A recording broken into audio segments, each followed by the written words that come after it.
some questions for you. You've been called many things in the last few months. You've been called a whistleblower, a traitor, a hero. What words would you describe yourself with? You know, everybody who's involved with this debate has been struggling over me and my personality and how to describe me. But when I think about it, this isn't the question that we should be struggling with. Who I am really doesn't matter at all. If I'm the worst person in the world, you can hate me and move on. What really matters here are the issues. What really matters here is the kind of government we want, the kind of internet we want, the kind of relationship between people and societies. And that's what I'm hoping the debate will move towards, and we've seen that increasing over time. If I had to describe myself, I wouldn't use words like hero, I wouldn't use patriot, and I wouldn't use traitor. I'd say I'm an American and I'm a citizen, just like everyone else. Welcome to the Red Flag Mania podcast, your one-stop shop for all things fraud. We're diving deep into the world of scams, corruption, and whistleblowers. Think of us as your personal fraud detectives, unearthing the hidden scandals, the brave souls who dare to expose them, and the lessons we can all learn from their experiences. So grab your popcorn, start your walk, or sit back and get ready to dive into the murky depths of the human condition. We're your hosts, Roni Jackson and Kelly Richmond Pope, and this is the Red Flag Mania podcast. Kelly. What up? What up? What are we talking about this week? So, we're talking about Snowden. That is Edward Snowden.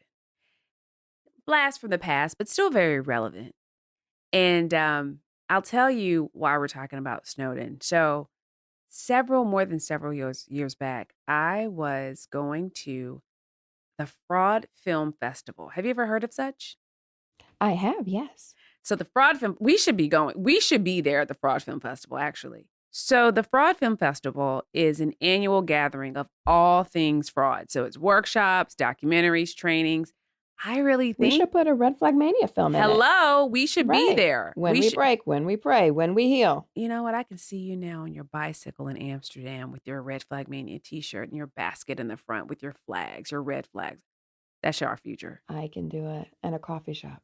Mm-hmm. Okay, so anyhow, I was at the Fraud Film Festival. I showed two films. I showed Crossing the Line film, and I showed, you know what I showed? All the Queen's horses. ATQH. Hello. Hashtag. So anyhow, I was there and I was looking at who was going to be there. And there was a retired FBI agent that was also going to be at the festival. And I wanted to do an interview with him. And so my buddy Tim gave me some equipment so that I could record these interviews. Shout out to Tim Edson. That's right. Shout out. So we did this really, I think, an important interview because is Snowden a traitor? Is Snowden a whistleblower? What do you think? I think that hearing from law enforcement who have first-person knowledge of a case is always really interesting.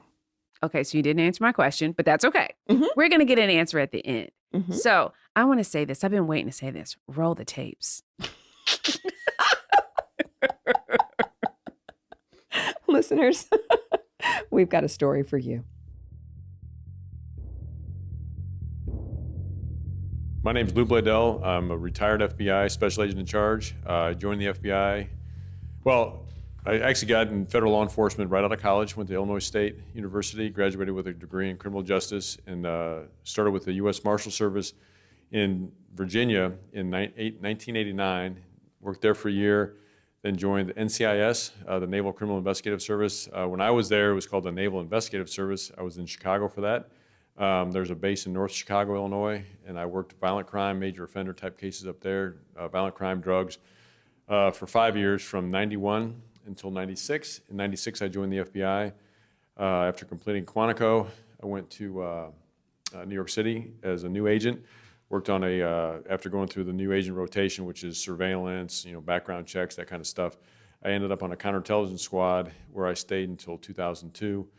At the time in New York, it was the beginning of the terrorism type problems in the States. So I worked TWA 800, Egypt Air. I went to Guam to interview a bunch of Kurdish refugees after the second Iraq War. I went to Kenya for the embassy bombings, which was fascinating. And then in 2002, well, after 9/11, 9/11 obviously was very impactful on my life. I was living in Manhattan, had two young children at the time, and after 9/11, I stayed in New York City until March of 2002, where I went to D.C. And then I took various leadership positions throughout the FBI. We have a Washington Field Division where I was a squad supervisor, an assistant special agent in charge. At our headquarters, I was what's called a supervisory special agent, a unit chief, and a section chief. And the last job I had in the FBI, I led one of our divisions in Manhattan. I was a special agent in charge of our counterintelligence division. So, so you ran the espionage program, and one of the cases was the Edward Snowden case. Yeah. So in June of 2013 is when Snowden left NSA and went to Hong Kong, and that's when the FBI got involved in the case. When the first document was published, it was a top secret slide off of what's called it was off of a PRISM slide deck. PRISM was a kind of a how-to NSA does stuff, and one of the slides from their deck ended up on the front page of the Guardian. So when something like that happens, I'm assuming you get a call and everyone gets in gear to start this investigation. Yeah, so the FBI is responsible for all significant media leak cases as well as all espionage cases. Media leaks are unique in the fact that if we have a media leak, then we refer that to DOJ, and DOJ has to approve us looking at it as a criminal matter. Snowden case was like that. And so I got a call from NSA, their head of security, after the first document was in the Guardian, saying we have a problem. Of course, my response was, yes, you do, and then how can we help you? And initially, there was about 30,000 people that had access to the information that had been released. Our initial reaction was we have to have a tighter number, a smaller number than that, before we can pursue it. And we were able to whittle it down to about a dozen within the first day or so. And then after that first day, we got it down to about 3. And then after that, we were pretty sure it was Snowden. We knew before he came on TV. I want to say it was June 9th, maybe 6th or 9th. But we knew it was him right before that. So one of the things that I often talk about with my students when I'm talking about whistleblowers, Snowden's name always comes up as, Professor Pope, is he a whistleblower? And I always struggle with, is he or is he not? How would you define his role as either, yes, he is a whistleblower, or no, he's not a whistleblower? Well, I'll start with the definition of a whistleblower. So a whistleblower is somebody who sees an activity that they don't agree with and they think it's illegal, all right? And so when they see that activity, then they raise it to their supervisor, or they go some way through their chain of command or through another agency in government, an inspector general, Congress, whatever they want to do, to raise the red flag that, hey, there's something wrong. Is Snowden a whistleblower? No.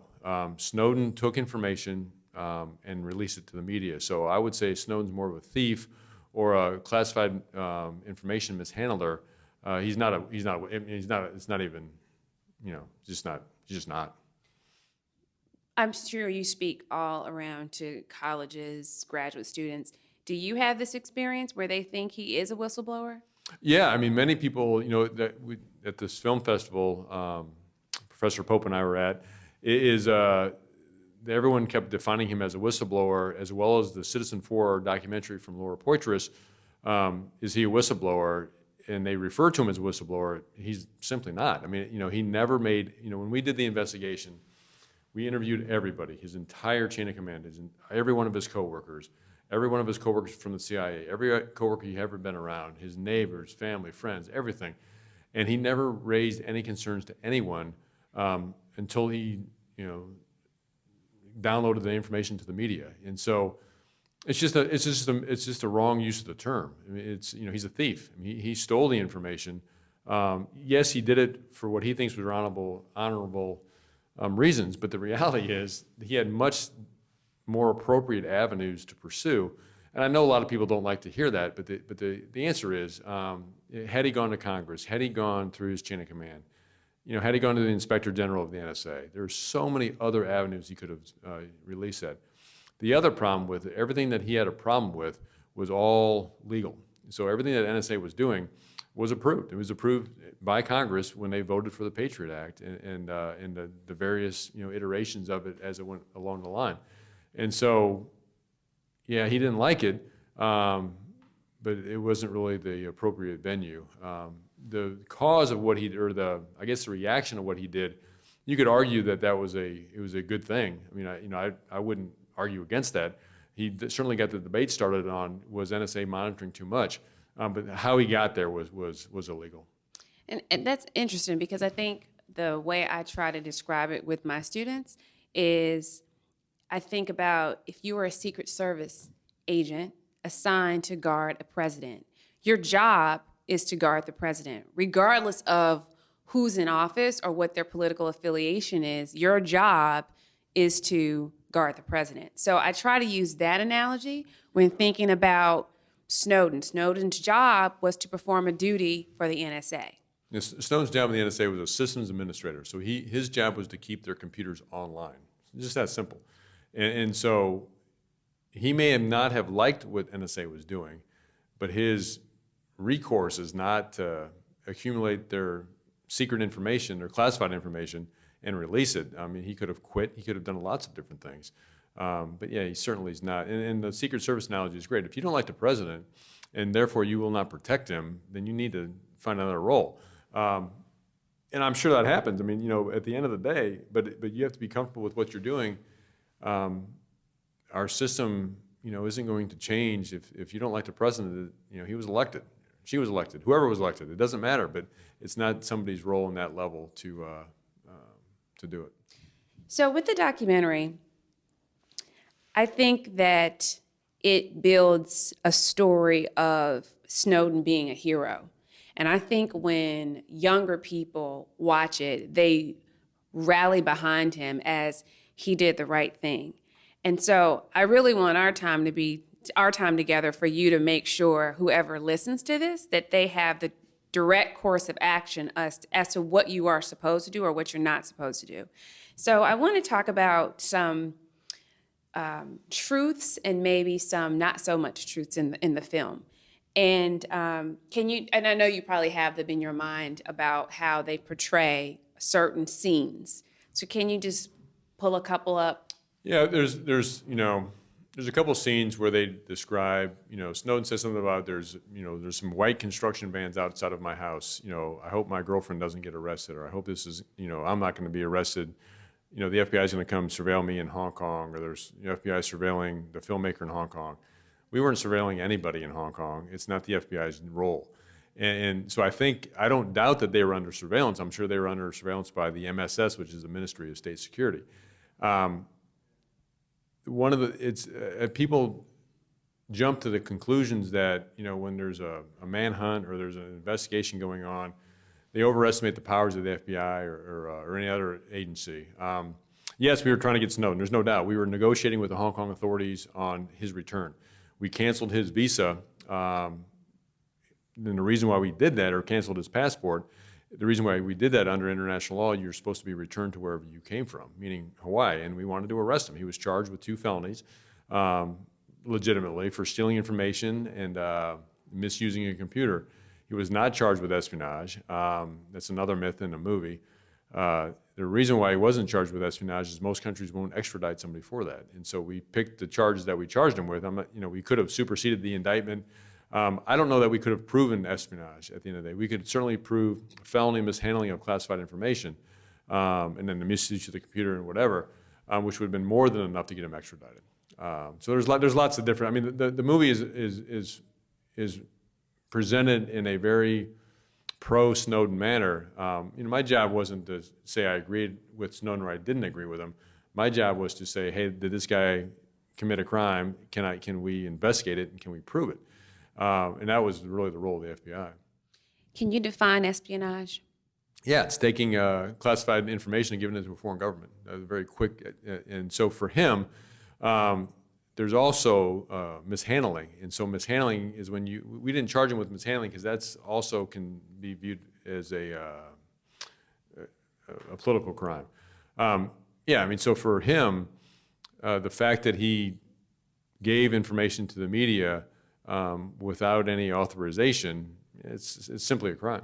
So in the movie, there was a scene with Clapper talking, and there was a question posed to him, and I believe it was a yes or no question, and he responded by saying, "Not wittingly." Yeah, so his question was, does NSA collect information on U.S. people? And his answer was, no, not wittingly. The problem of the answer, you have to go back to the question. So the question, I don't remember what congressman it was, but he basically says, in yes or no format, because we're in a hurry, is the NSA collecting information on U.S. citizens? And so Clapper's answer is no, comma, not wittingly. The problem, of course NSA is collecting information on U.S. people, but they're not doing it systematically. They're doing it after there's been a warrant presented. If that U.S. person's in touch with a terrorism person in the Middle East somewhere, there's going to be a case. It's going to be there's going to be information that's going to be going from the NSA to the FBI. All of it approved by a warrant. It's not a random, huge program to get everyone's information. It's just not how it works. I mean, for a U.S. person for the FBI to get any information on somebody, there's going to be a warrant in place. And then the other thing too, in the film implies that it's the voice recordings, the email content.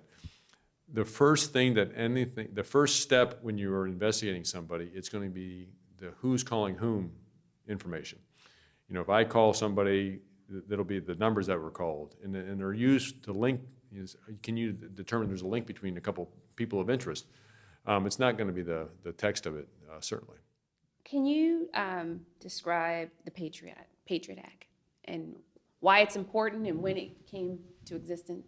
After 9/11, the United States was victimized. I'm sure many of your students, they were alive, but barely, in 9/11. So after 9/11, there was a problem that the law enforcement and intelligence agencies weren't communicating together. And so the theory was that, these 19, whatever the number was, 19 or 21 terrorists were able to, come into the States. The FBI wasn't aware of them. The CIA was aware of them, but didn't tell the FBI. There was all this miscommunication. And the goal was to break down the barriers between agencies that were set up for a reason to keep law enforcement relatively weak, to make sure we didn't infringe or didn't pursue people that we shouldn't.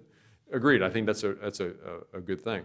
The Patriot Act was designed to make it easier to communicate between agencies and make it easier to ask for phone bills or phone information from different phone companies. And so it was enacted by Congress, which gives, when Congress approves a law, it gives the FBI the authority to use that law to pursue people of interest. The documentary also talks about this idea of a secret court. Yeah, it's not a secret court. It's a FISA court, Foreign Intelligence Surveillance Act, FISA. That's what it stands for. And I've been to FISA court. You go when you want to get a wire or how else to describe it, to monitor a person of interest, generally somebody overseas. You go to that court and present your case on why it matters. And so it's certainly not a rubber stamp. It's like any other court. The secrecy of it is because you want to make sure if you're going to go to the court and ask to wire a KGB SVR officer's phone, that they can't hear that they're under surveillance, so they're going to be targeted. And so that's the roots of it, and that's the court that approves, the wiretaps. Were you surprised that the movie did as well as it did? No, I'm not surprised. I think it's a great movie. I mean, there's lots of inaccuracies from my perspective, but he's an interesting story. He's a guy who did what he did. I mean, you can't argue. I argue how he did it, but he certainly thought that NSA was doing too much, and I think it's entertaining. I also think though people have to take a breath when they watch that and understand somebody at that level making U.S. foreign policy decisions is probably not how we want to run a government. And so, you know, my job in the FBI wasn't to make a political decision on he was right or wrong. My job was to investigate the case. And my job's not to investigate for a prosecution. My job is to investigate for a fact. Yes, did he do this, or no, he did not? You know, it's funny, in law enforcement, people think that the cops are there to get you guilty or get you, it's not, it doesn't work that way. The police, the FBI, their job is to find out what happened. Whatever, and if, as an agent, you of course think if the person did something wrong, you want to catch them, and therefore you want to build a good case. But we're not paid more to find somebody guilty. I mean, and our job is not to find guilt; it's just to find out what happened, and then go to a court and let the jury decide or the judge decide if this is a violation of law, yes or no. So ultimately, what will happen, or do you think will happen to Snowden? You know, I'll just use an example. There was a CIA spy in the mid-'80s. His name was Edward Lee Howard. He was a CIA case officer. He volunteered to the Russians and gave them numerous identities of different CIA case officers around the world. They're non-official cover people, is what it was, I think. He went to Russia. He emigrated or defected to Russia, and ultimately that's where he died. And then after his death, his ashes were sent back to the States in a box, and the Russians said he fell down the stairs. So I don't know what happened to him there. My guess would be Snowden won't leave Russia. The Russians won't want him to come back to the States because they won't want to look weak in our eyes, or in their own eyes or ours. My guess is he'll stay. The irony of the Snowden investigation or incident is that he felt that he was part of a country or culture that was monitoring too many people too often. Well, he went to the most restrictive government there is, and to where the emails are monitored, the phones are monitored, and where the states, you know, yeah, maybe some of the information may be collected, but it's only monitored if there's a court order to monitor it. And so it's a big difference, and I think people mistake the collection of information versus the processing of information, and it is a much different thing. Can he live, or does he live just a regular, normal life, free to move about because he's not here and there? Yeah, I think he has a very typical Russian life. You know, is he under any certain protocols? I'm sure he's, you know, I'm sure the government keeps a pretty good eye on him. But I think he's probably has a relatively free life. Yeah. And if he steps foot on U.S. soil, he will be arrested? Is that how it works? Assuming the indictments are still intact, which I'm sure they are, absolutely. Or a friendly foreign government soil. So the word to students, young professionals is, if you work for an organization that you do not agree with, don't take the information and try to, especially if it's highly classified, don't take the information into your own hands and try to handle a situation on your own. Yeah, I would if it's classified, I would certainly not recommend taking it without authorization. If you're working for a company and you have access to proprietary or embarrassing information for a company, go to your bosses or quit. It's a much easier way about life. You can make a stand if you want to make have a position about it. There's nothing wrong with that, but I would do it through the more appropriate protocols. As I watched that documentary, I just had to believe that Snowden didn't believe things would get as bad as it did. And I see that with just students. I think that they don't believe that it could escalate to how it escalated. Yeah, I think he underestimated our response. If there's any video that you need to see regarding Snowden, there's a John Oliver interview of Snowden that went on a couple years ago, and it's one of the best interviews of him for a couple of reasons. The number one, though, is that Oliver is talking to Snowden, and he basically says, "You didn't really plan this through, did you?" And Snowden's response was kind of laughing. He didn't, and I think that he thought he could release this information and then be welcomed back to the States as a hero. The reality is the information that he released was very damaging to the U.S., and it goes back to the argument. I understand his concerns, I understand his issues with NSA, but it's not his role to raise it in that manner. If you want to raise it, fine, do it, but do it through a whistleblower avenue versus running to the media. And once that happens, you set into motion the entire FBI looking for you, the entire judicial system trying to negotiate your return. And it becomes not about you very quickly. It becomes about the act that you had done, or we thought you did. And so, and the other thing people have to understand is investigations aren't personal. It's not, I don't have personal animosity towards Snowden. It had nothing to do with it. But I don't think that what he did was right, and I'm certain it wasn't legal. And so, because of what he did, the entire investigative apparatus of the U.S. government was seeking him out. That's just an important message, because I have been in so many class discussions where, and my class environment, they